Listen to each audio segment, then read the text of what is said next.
여호수아 3장. 여호수아는 아침 일찍 일어났습니다.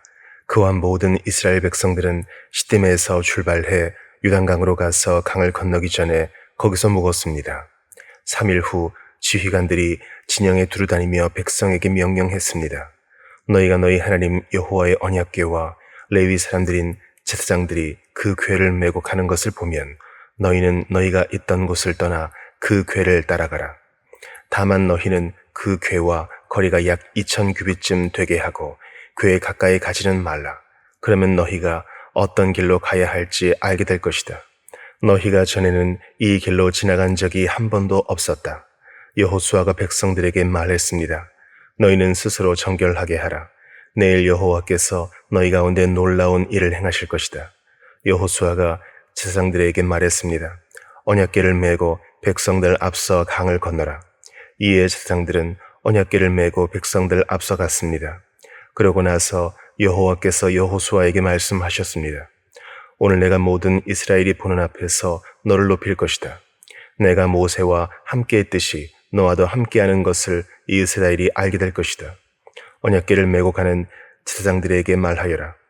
너희가 요단강 물가에 이르러 강에 서 있으라. 여호수아가 이스라엘 백성들에게 말했습니다. 이리 와서 너희 하나님 여호와의 말씀을 잘 들으라. 여호수아가 말했습니다. 이로써 너희가 살아계신 하나님께서 너희 가운데 계시고 그분이 분명 너희 앞에서 가나안 사람과 헷 사람과 히위 사람과 브리스 사람과 기르가스 사람과 아모리 사람과 여부스 사람을 반드시 쫓아내실 것임을 알게 될 것이다. 보라, 온 땅에 주의 언약궤가 너희 앞서 요단강을 건너게 될 것이다. 그러니 이제 이스라엘 지파 가운데 각 지파에 한 사람씩 12명을 뽑으라. 여호와, 온 땅에 주 되시는 여호와의 궤를 맨 제사장들이 요단강에 발을 담그고 선 순간 아래로 흐르던 물이 끊기고 벽을 이루어 서게 될 것이다. 그리하여 백성들은 요단강을 건너기 위해 진영을 떠났고 언약궤를 맨 제사장들은 백성들 앞에 서서 갔습니다. 드디어 궤를 맨 제사장들이 요단강에 이르러 그들의 발을 물속에 담갔습니다. 요단강은 추수되어서 물이 강둑까지 가득 찼습니다. 위에서 흐르던 물이 멈추어 서고 저 멀리 사르단 지방의 아담이라는 동네쯤에서 벽을 이루기 시작했고 아래쪽 아라바 해역 곧 염해로 흐르던 물은 완전히 끊겨버렸습니다. 그리하여 백성들은 여리고 맞은편으로 건너갔습니다. 여호와의 언약궤를 든 제사장들은 요단강 한복판 마른 땅 위에 서 있었습니다. 그 사이에 모든 이스라엘 백성들은 마른 땅을 건너가 마침내 온 백성이 요단강 건너기를 다 마쳤습니다. 시편 126편. 여호와께서 시온의 포로들을 다시 데려오실 때 우리가 꿈꾸는 사람들 같았습니다. 우리 입에는 웃음이 가득하고 우리 혀에는 노래가 가득했습니다. 그때 이방 민족들 가운데 있는 이들이 여호와께서 그들에게 큰 일을 하셨다 했습니다. 여호와께서 우리를 위해 큰 일을 하셨으니 우리가 정말 기쁩니다. 오 여호와여, 포로된 우리를 남쪽의 시내처럼 회복시키소서. 눈물로 씨 뿌리는 사람들은 기뻐하며 거두게 될 것입니다. 귀한 씨를 들고 울며 나가는 사람들은 반드시 기뻐하며 단을 거두어 돌아오게 될 것입니다. 시편 127편. 여호와께서 집을 짓지 않으시면 건축자들은 헛수고하는 것이다. 여호와께서 성을 지키지 않으시면 파수꾼이 지키고 서 있는 것도 헛일이다. 너희가 일찍 일어나는 것도 늦게까지 자지 않으며 고생해서 얻은 것을 먹는 것도 헛되다.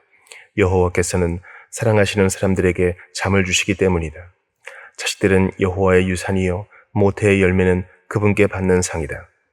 젊을 때 낳은 아들들은 용사들의 손에 든 화살과 같다. 화살통이 화살로 가득 찬 사람은 복이 있으니 그들이 문 앞에서 적들과 싸워도 수치를 당하지 않을 것이다. 시편 128편. 여호와를 경외하는 사람은 누구나 그분의 길로 행하는 사람은 누구나 복이 있도다.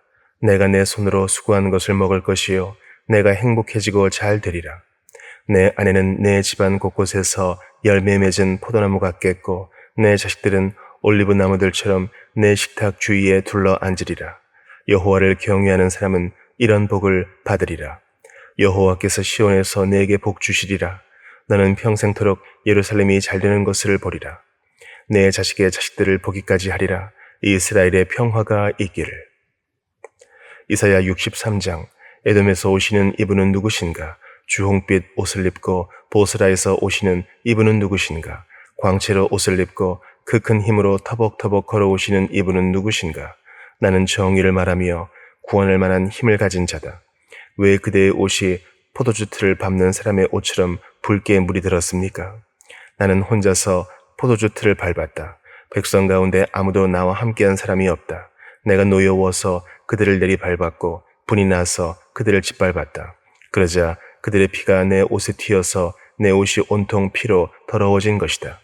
보복할 날이 됐고 구원할 해가 이르렀다는 생각을 속으로 했지만 아무리 둘러봐도 도와줄 사람이 하나도 없었다. 나는 기가 막혔다. 나를 격려해주는 사람이 아무도 없다니. 그래서 내가 손수 내 팔로 구원했고 내 분노에만 의지했다. 내가 화가 나서 민족들을 짓밟았고 내가 분이 나서 그들을 취하게 하고 그들의 피를 땅에 쏟아냈다. 나는 여호와의 사랑을 떠올려 말하고 여호와께서 우리를 위해 하신 모든 일로 여호와를 찬양하겠다. 그분이 이스라엘 집에 베푸신 많은 선한 일은 그분의 크신 은혜와 풍성한 사랑으로 하신 일이었다. 그분이 말씀하셨다. 그들은 분명히 내 백성이며 나를 속이는 자네들이 아니다. 그래서 그분은 그들의 구원자가 되셨다. 그들 모두가 고난을 받을 때 그분도 친히 고난을 받으셨다. 천사를 보내 구하시지 않고 그분이 친히 그들을 구해 주셨다. 그들을 사랑하시고 가엾게 여기셔서 그들을 구하신 것이다. 긴 세월 동안 언제나 그들을 높이 드시고 안아주셨다. 그러나 그들이 반역하고 그분의 거룩한 마음을 슬프게 했다. 그래서 그분은 그들의 원수가 되셔서 친히 그들과 싸우셨다. 그러다가 그들은 오래전 모세의 시절을 떠올렸다. 양떼를 거느리던 목자를 바다에서 이끌어 올리신 그분이 지금은 어디에 계실까? 그들 가운데 그분의 거룩한 영을 넣어주신 그분이 지금은 어디에 계실까? 그분의 영광스러운 팔로 모세의 오른손을 붙들어 이끄시고 백성 앞에서 물을 갈라서 그 이름을 영원히 명예롭게 하신 그분이 지금은 어디에 계실까? 말이 들판을 내달리듯 그들을 이끌어 비틀거리지 않고 깊은 바다를 걸어가게 하신 그분이 지금은 어디에 계실까? 평원으로 내려가는 솥대처럼 여호와의 영이 그들을 쉬게 하셨다. 주께서 이렇게 주의 백성을 인도하셔서 그 이름을 스스로 영광스럽게 하셨다. 하늘에서 내려다 보시고 거룩하고 영광스러운 주의 높은 보좌에서 굽어보십시오. 주의 열정과 주의 강한 힘은 이제 어디에 있습니까? 주의 간절함과 주의 긍휼이 우리에게서 이제 그쳤습니다. 그러나 주께서는 우리 아버지십니다. 비록 아브라함이 우리를 알지 못하고 이스라엘이 우리를 인정하지 않는다 해도 여호와여, 주는 우리 아버지시고 옛날부터 주의 이름은 우리의 속량자이십니다. 여호와여, 왜 우리를 주의 길에서 떠나 헤매게 하시고 우리의 마음을 굳어지게 하셔서 주를 두려워하지 않게 하십니까? 주의 종들을 굽어 살피시고 주의 유산인 지파들을 생각하셔서라도 돌아와 주십시오.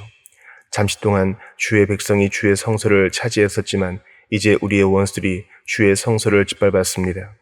우리는 주께서 오랫동안 전혀 다스린 적이 없는 사람들처럼 됐습니다. 주의 이름을 부르지 않은 사람들처럼 됐습니다. 마태복음 11장.